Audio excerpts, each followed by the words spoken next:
Teve algum desafio que te marcou muito? Talvez lá no começo da Arc Today mesmo, que você fala, meu, puta, será? Não sei se de repente a parte de empreender ou alguma outra coisa específica. Compartilha com a gente. Então, o desafio maior em si, sem dúvida, é empreender, né? Mas eu acho que foi muito desafiador a época da pandemia, né? Foi muito desafiador, porque daí a gente ficou sem saber o que ia, de fato, suceder. E se eu já ia dar sequência no escritório, na empresa, se eu não ia. Então, assim, ficamos ali em cima do muro, né? Na verdade. Mas depois passou essa fase e eu só tive certeza das atitudes que eu tomei que foram muito positivas. Então, bom demais. sem dúvida, acho que para a maioria das pessoas, né? A pandemia aí foi muito impactante. Muito, muito. E tiveram empresas que ou você crescia anos-luz em 2 anos, ou você quebrava. Então, tiveram muitos negócios que ou mudava ou quebrava. Pequenos negócios, né, principalmente. Então, assim, eu estava começando. Sim. Então, essa era a incerteza, né? Do que vai acontecer, dessa loucura, perdendo pessoas queridas, né? Sim. Então, foi...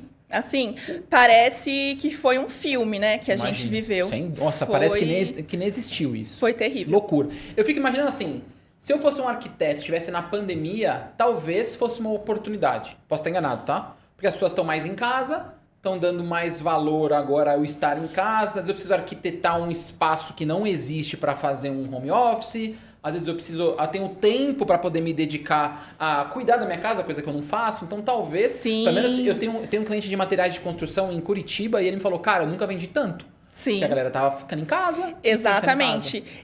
Sim, foi positivo, né, nessa questão, que a demanda aumentou, sim, de projeto, principalmente por conta que as pessoas passaram a repensar melhor, principalmente o ambiente que ela estava inserida, porque ninguém podia sair de casa. Perfeito. Só que, ao mesmo tempo, foi complicado esse trabalho, porque não poderia ter contato.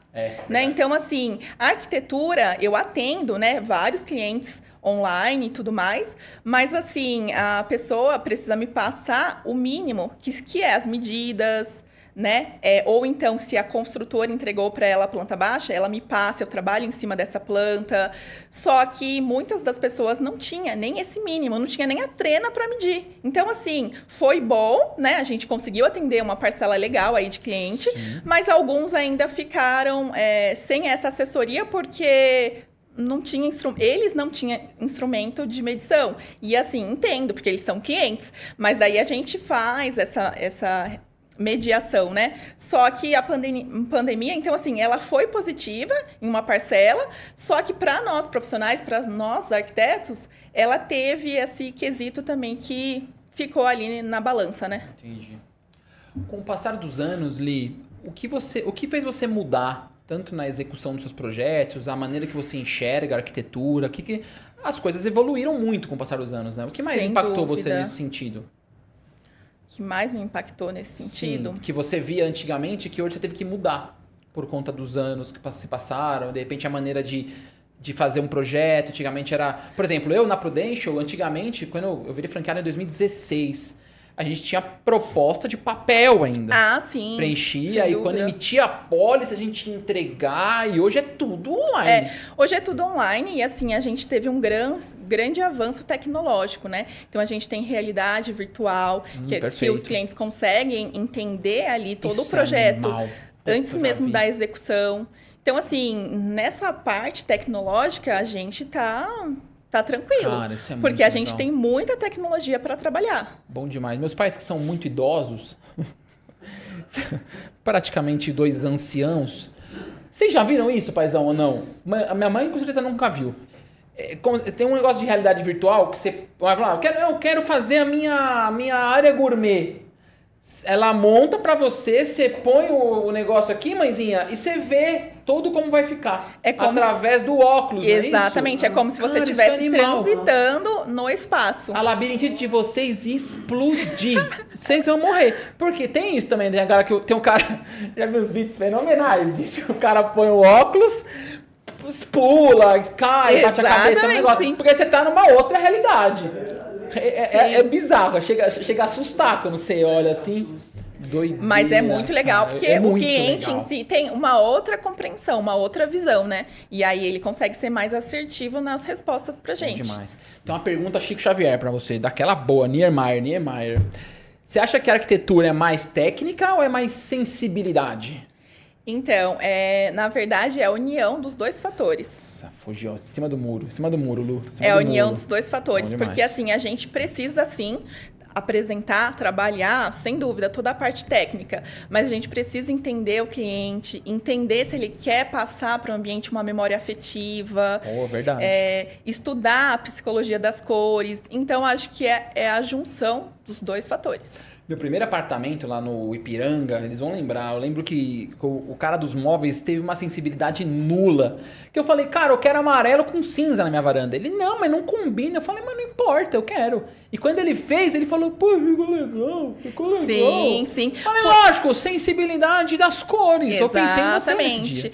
E outra coisa, Marcelo, nós profissionais, a gente tem que entender o cliente, a gente tem que querer entender o cliente. Porque assim, a gente não está projetando pra gente. Né? Então, a gente tem que entender as necessidades do cliente, entender ali o espaço físico para projetar da melhor forma possível. Claro que você não pode adianta dar querer o conselho. impor. É óbvio. O cara quer meter o armário na varanda. Você fala, amigão, chove? Ele fala, chove. Você fala, ó, não é o Não vai dar certo. Mas eu o quero. Fábio vai ter que trocar a marcenaria logo. Então tá, então só assina aqui, ó, dizendo que eu tô falando pra você que vai molhar o caldo, porque senão depois você acaba tomando, né? Porque tem aquilo, né? Ah, mas deu problema, você não falou. Isso você vai ouvir pra caramba também. Não, mas isso a gente deixa bem claro, né, pro cliente. Então, a gente trabalha ali de forma assertiva. O que pode, o que não pode, o que é viável, o que não é, né? Aí a pessoa define como ela quer conduzir, né? Outra coisa.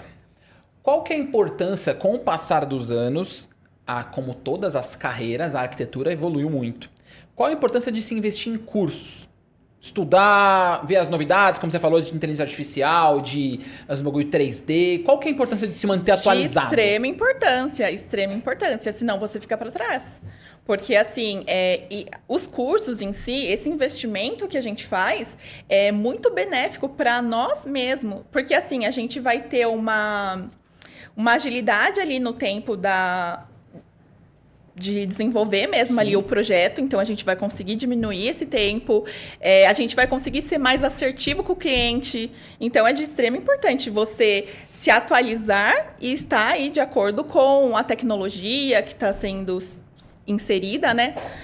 Então, de extrema importância. Eu mesmo sempre busco me atualizar. Inclusive, estou fazendo uma pós-graduação em obras. Então, já estou encaminhada também nessa parte. Eu sempre gosto de estar ali estudando, trazendo novidades e, assim, conhecimento para mim e para os meus clientes, para oferecer sempre o melhor, né? Então, é de extrema importância, sempre estudar.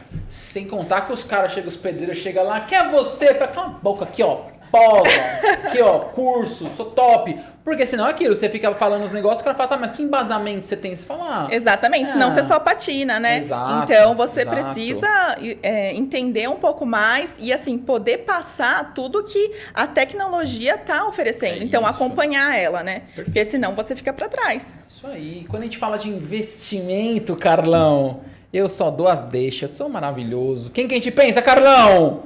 André Pinheiro, especialista em consórcios e leilões. Mais uma coisa que se relaciona diretamente com o que a Aline está trazendo, a arquitetura, porque a gente faz arquitetura em apartamentos, em casas. E quando você fala, meu amigo arrematou... Já ouviu essa, Luan? Meu amigo arrematou uma casa, arrematou um apartamento, metade do preço. Como que esse cara fez isso? Se você conhecer o André Pinheiro, ele vai te ensinar, porque ele é especialista em leilões. Ah, mas eu tenho uma grana, mas eu não tô querendo investir em leilão, eu queria investir em outra coisa. Conversa com o André, porque o André é especialista em consórcios pela Ademicon São Paulo. Então assim, lá da Moca, inclusive, quando o André falou pra minha primeira vez de consórcio, eu falei, mano, lá vem o vendedorzão de consórcio.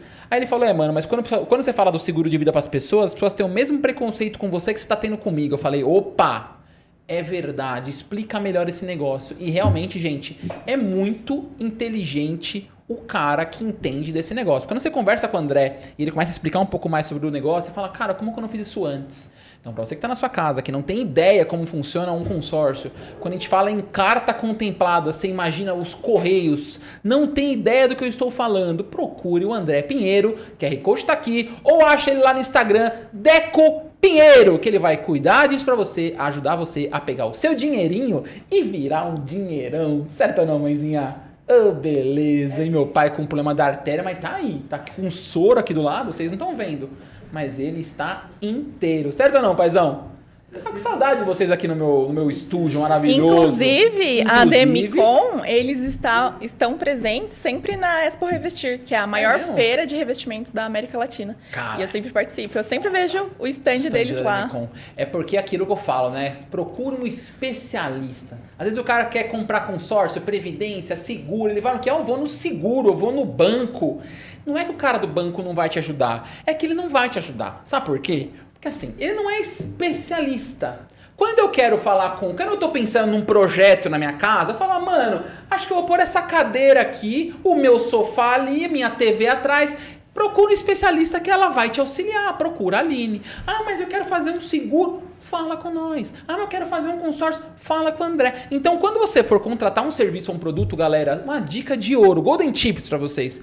Procurem um especialista. Sabe aquela coisa? Não, meu amigo, ele faz de tudo um pouco. Sai dessa, mano. Duvidoso, hein? Sai dessa. Certo ou não, paizão? Muito bom. Como é que é lidar com a expectativa do cliente? Essa é boa. Por quê? O cara chega lá, Aline, eu tô com um projeto, Aline. Eu quero que você faça na minha casa o Play Center na minha sala. Exatamente. Como que é lidar com essa expectativa e às vezes trazer o cara pra... Tá bom, calma, amigo, calma. É Como bem complicado, porque é realmente isso. Muitas famílias, né, chegam no escritório falando, eu quero isso, eu quero aquilo. Aí, tanto é que tem até um meme no meu Instagram, praticamente falando disso. Então, assim, é bem complicado, porque, assim, beleza, você quer tudo isso, mas a gente tem que verificar as viabilidades, né? Então, eu sou realista. Desculpa, eu tenho que ser, né? Não adianta eu falar para ele que vai dar para construir um palácio se o terreno não condiz, né?